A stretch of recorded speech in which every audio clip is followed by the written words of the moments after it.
var. Tedbirlere uyalım. Evimizde kalalım ve dua edelim.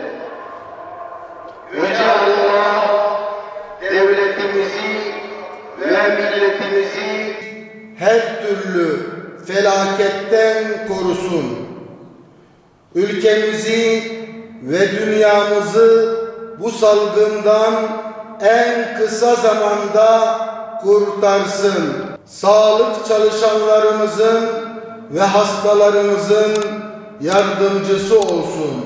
Amin.